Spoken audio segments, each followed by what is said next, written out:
Hi everybody, and welcome back to Lost Genre Reddit Stories. This post is from the subreddit Off My Chest, and it's by user ThrowArray BF Proposal No. Tomorrow, my boyfriend is going to ask me to marry him, and I'm going to say no. I feel like if I don't tell someone, even strangers, I'll explode. The ache in my heart is only getting worse, and I don't know what to do to change how I feel. If I had one wish right now, it would be to magically change how I feel. A week ago, I found the ring. I think it was a week ago. He knew exactly what ring to buy. A girl can't ask for a more beautiful ring. It's been in his family for years. He also got a backup ring. I also know he asked my dad's permission, and that my dad gave it to him despite both of us being young. Well, youngish. My family has always loved him so much. I think they'll feel equally awful after tomorrow. I wish I hadn't found the ring. Maybe if I didn't have time to think about it, I would have said yes, but that's not fair to either of us. I'll miss him. I'll miss his scent, his hugs, his laugh. The way he doesn't make me feel dumb when I tell him I don't know something. He'll just explain it to me, no judgment. I'll miss the chemistry we have, how even after years of being together, we still want each other just as much. However, I won't miss the jealousy, the possessiveness, and the way he feels like he owns me. When we first got together, I thought I could live with his flaws. After all, I wasn't perfect either. But when I saw the ring, I knew I couldn't. I want to be able to have friends even if they are of the opposite gender. I want to talk to my co-workers without someone feeling jealous or threatened. I want to sometimes have girls' night. I want a relationship where my partner doesn't act possessive in the name of being protective. I want someone who won't scream at me, asking me to get in the car and leave with him just because a male friend asked me to hang out. I get why he does it. I understand him. I love him. He's insecure and I get that. He wants to protect me, but what he doesn't understand is that he's hurting me trying to do this. I can't constantly fight and defend myself. That's not the life I see myself having. I feel like he doesn't trust me even after years of me being nothing but loyal. I feel selfish. I promised him I would never leave him. I promised him I'd stay and love him forever. I promised we'd grow old together, start a family together. He's even trying to be better for me. But it just wouldn't be fair for him to have a wife who, even if only for a few moments, resents him. I hope he wants to continue our relationship even though I'll say no. I'll try my best to keep all my promises, just not with the way that we are. I feel like I'm drowning. I don't want to hurt him. I don't want to disappoint everyone I know. I hope I wake up tomorrow and magically change my mind. OP, if this is how you feel and this is how your relationship is, then you are right to say no. I'm not going to question your love because love is crazy. And if you want to stay in a relationship with him, that's what you have to say, but you need to lay some ground rules, things that he needs to work on, like his insecurities. You say that he's trying to do better by you, right? Well then when he is better by your understanding, then maybe you'll be able to say yes. I don't know where you're from, so I don't know what culture guides you. Just please don't say yes because you think you're going to disappoint him or other people. This is your life and you should have the possibility to choose what you want for it. He may be insecure, but you've never given him a reason not to trust you. And all the things that you say that you want should come without any problem if he would absolutely trust you. So yeah, I believe that you should say no and that you should talk to him and be honest about how you feel and what you want out of the relationship. What about you guys? What would you do if you were in OP's shoes? Let me know in the comments section, and now let's move on to the community comments to see what they said. SummySam33 says, I was with my ex for 10 years and there were so many things I excused and thought, oh, he's just slightly insecure. We talked and talked, he promised things would change and he wouldn't be so possessive and question what I was doing. I knew he was going to ask me and I wholeheartedly thought I'd say yes. When I saw the ring, all I could say was no. We tried to make it work after, but I just started to realize that while I loved him to my core, he wasn't the future I wanted.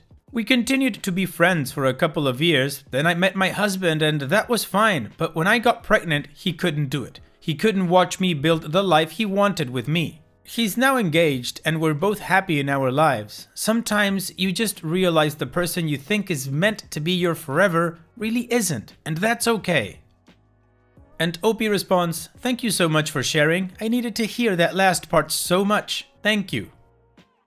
Bring a Towel 42 says, "In my experience and seeing it happen with people around me, the possessiveness and jealousy will just get worse if you do get married, or even just say yes to the proposal. Once that ring is on there, things will change, and not for the better, and your resentment towards him will grow. Those doubts you have is your gut saying something isn't right. You are doing the right thing by saying no. Don't worry about letting other people down. It's not their life. You deserve to be happy and be able to do what you want when you want and be able to talk to whomever you want."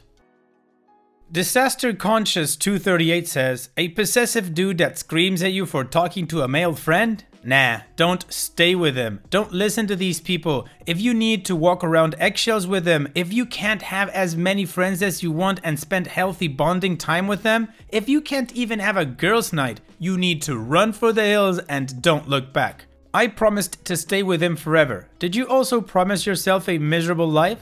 It's not that he doesn't know it hurts you, it's just that he doesn't care. He wouldn't even be open to therapy? Then how else is he gonna help himself? You can't fix this dude."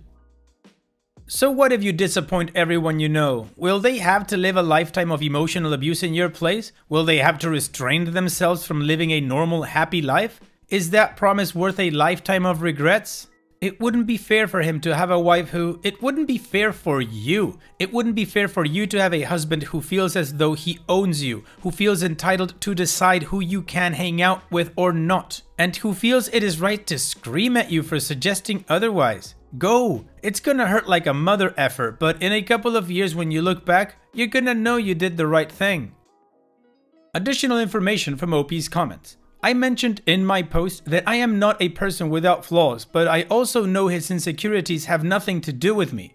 I don't have any male friends. I do have co-workers that I have occasionally gone out with, both male and female, and even that was a huge issue. So it's not about me having male friends at all since I don't have any. Smiley face? Please don't assume that I see myself as perfect because I definitely am not. If my boyfriend has issues with how I am, I would have no problem with him telling me so. But this problem was solely about his insecurities, nothing to do with how I am. If I wasn't sure of that, I'd never make it a problem. The rational side of me knows he won't want to continue the relationship, but I just hope maybe he'll see my side. Maybe he'll give us another chance. I would definitely want to give this a try, but knowing him, he wouldn't want to consider it at all. I'll still mention this if he decides to continue our relationship despite me saying no. I would 100% marry him right now if not for the jealousy thing. Hence why I don't want to break up. I just don't want to get married now. My brother knows actually. Boyfriend has been telling him the plan. I know he's planning a very private proposal. His main concern would be me freaking out privately, if that makes sense. Sorry, English isn't my first language. If I tell him before he carried out his proposal, no matter what kind it is, he'd think it's because he waited too much or because I was just nervous. I don't know how to explain it. I would, in his place, prefer being let down before, but he's different. I don't know how to put what I feel into words. I just know this is better. Okay, well, the community totally backs up OP's decision and has given her some pretty good advice. Also, OP gave us more context, and now we are ready to move on to the update. Hello, I apologize for the confusing way in which I worded my original post and for the late update. As you can imagine, the last few days have been hard. English is not my first language, and besides, I didn't even think so many people would read it. I was honestly so shocked to see so many people try and help me understand my feelings. Thank you so very much for all the support, love and advice. Before giving you the update, I'd like to clarify a few things that people found confusing. He already had the family ring with him, his great-grandmother's, but he bought one more, completely different ring just in case I didn't like the family one. The backup ring was more modern. I assumed right in thinking he planned to propose with the family ring and then give me the backup ring as a modern alternative. Also, I am 25 female and he is 26 male. We have been together for 6 years. A lot of people were asking me why I'd like to stay in this relationship since I talked about how even though I was not ready to get married, I'd still want to be with my boyfriend. It's basically because I have faith in us. I want to help him and I want to try everything I can before giving up on us. I love him and his qualities and lovable quirks are so much more than his flaws. I know he had a not so good childhood, which doesn't help with the insecurities. Rather than leave him and lose everything we had, I want to try. Of course, this is only applicable if I am happy. I'm still prioritizing myself. I just want to help him along with this too. Okay, so the update. I ended up talking with him before he proposed. At first, I was so sure that it was better to wait, but a few helpful comments made me realize I'd forever ruin the magic and beauty that comes with proposals if I let him actually do it, only for me to say no. So I texted him and told him to come back home from work as soon as possible. My brother knew I was telling him about my decision just in case things got messy. Not that I think my boyfriend would ever hurt me, but I was just overall very chaotic in my emotions and felt like I'd need someone with me if we broke up. He came home, I cooked dinner, and we sat together at the table. He could tell I found the ring. I knew that he knew the moment I looked at his face. I'm not sure how to best describe it in English, but there was a certain sadness in the air I couldn't quite understand. Not your typical sadness, I don't know.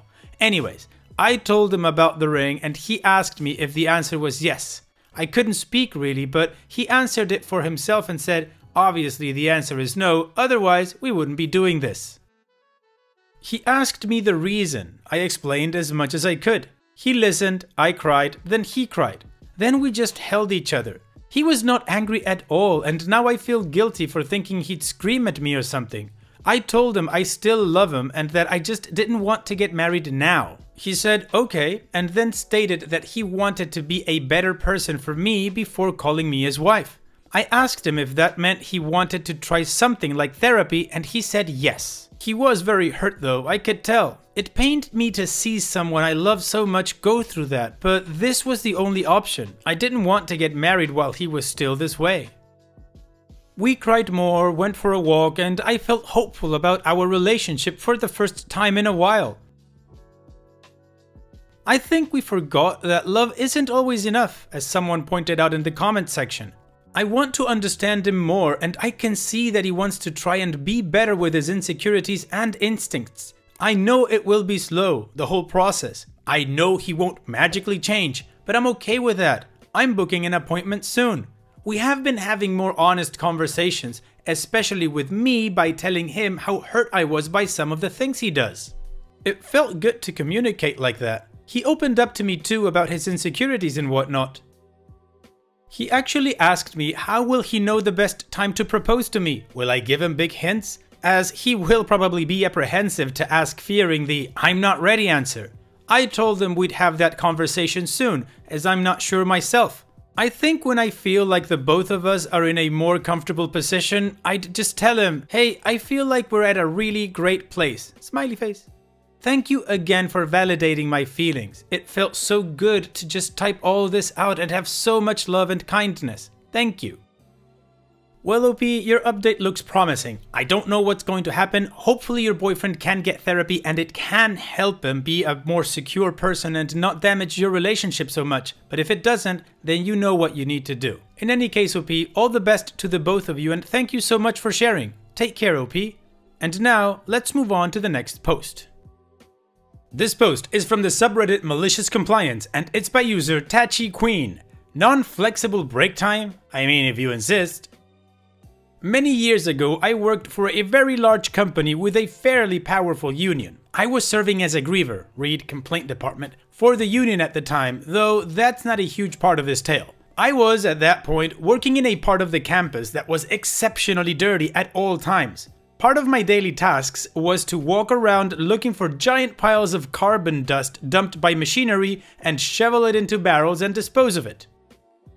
These piles of carbon were safety concerns because carbon dust is highly flammable, and obviously the goal was to minimize the amount of loose carbon dust floating around, so I needed to remove it as soon as I was aware of its presence. Not an easy job, but I was super into fitness at the time and I kind of enjoyed the physical part of this job. Now, given the environment, when I was on the shoveling patrol, I'd be in full head-to-toe PPE. So Tyvek gloves, respirator, safety glasses. A pain in the butt to put on and take off. In general, once I started a job, I'd prefer to finish it rather than remove my PPE for 15 minutes just to get fully suited back up and go back. So this fateful day, I was cleaning up a particularly obnoxious and large pile of carbon. My watch buzzed alerting me that it was break time, but I figured I had 15-20 minutes left of work and it would be a huge waste to strip down just to suit back up in new gear for another 15 to 20 minutes. Naturally, I opted to finish the task. About 30 minutes later, I was done, out of my new safety gear and washed up to sit down for a 15-minute break in an air-conditioned break room. Absolute bliss. Then, as luck would have it, no more than 2 minutes later, as I'm minding my own business eating string cheese, one of the supervisors walked in and asked why the hell was I in the break room off of break time. I told her about the carbon spill and how it didn't make sense to leave the job unfinished and waste equipment when I could just finish the job in one go. We also generally prioritize cleaning up potential safety hazards in a timely manner. I was then informed that I was being written up for not taking my break at the correct time and that I was forfeiting that break by missing it. I told the supervisor she couldn't legally take my break time due to her deciding to change the policy. So, she graciously allowed me to finish my remaining 10 minutes. I couldn't really fight the write-up because technically we did have set break times and the practice of moving break times were unique to the particular building I was working in due to emergency safety hazards requiring attention. This building was close to a century old. Sometimes there were floods, carbon dumps, oil spills, etc. Catastrophic issues like that were our domain. And was informal, so we never had a written agreement allowing us to move breaks as needed for urgent jobs. So shortly after, the 5 or 6 of us working in the building were all called together and informed that under no circumstances could we take our breaks outside of set times. In case of emergency, we required verbal permission from a supervisor to do so. Famous last words. As you can probably predict, a few weeks later all 5 employees from my department present were called for emergency removal of a combined oil and carbon spill. This is very heavy, very dirty and fairly dangerous work. The entire factory had to stop production until we got this cleaned up. The plant manager was actually shoveling alongside us to try to move everything along faster. 30 minutes later, I realize it's less than 15 minutes before we have to go to lunch. I mentioned this to my coworkers, to which we all grumble. I explained to the plant manager that we have been told that we cannot work over our lunch break without permission or risk write-ups, so I was going to make a call to get permission. I called every supervisor we had in those 15 minutes. Not a single one answered. Apparently, they'd all gone to lunch together and didn't want to be bothered. I came back in and told the crew I couldn't reach anyone. They all tried calling as well and nothing. The plant manager called our supervisors. They didn't even pick up for him. So, we apologized to the plant manager and we went to lunch, leaving the plant down for an additional 30 minutes. By the time we'd come back for lunch, we'd still been unable to reach a member of supervision. We finished the job, cleaned up, and went back to our usual tasks as the production started back up. Apparently, the plant manager did eventually get a hold of the supervision team because they showed up furious at us for going on our lunch, up until I reminded them that they'd already written me up for moving a break without consent previously. Apparently, the plant manager and head of manufacturing absolutely tore into them for not answering any calls for over 60 minutes and causing production to halt. They quickly decided that they would no longer be enforcing that rule and gave us discretion on when and how is best to take our breaks after that. Well, OP, it seems like those idiots with little power trips learned their lesson. Good for you. Thank you so much for sharing. And it's that time that we've reached the end of the video. I hope you enjoyed today's stories. I really did enjoy reading them to you. So if you did, then don't be shy and go ahead and give the video a like. And don't forget to subscribe or even share this video with people that you might think will enjoy my storytelling. Also, if you have the time, go down to the video description and check out all the links I have for you, from our Discord community to my channel merch. And finally, I'd like to say thank you for watching. It really means a lot to me that you enjoy my videos. And having said all that, I'll see you guys in the next video.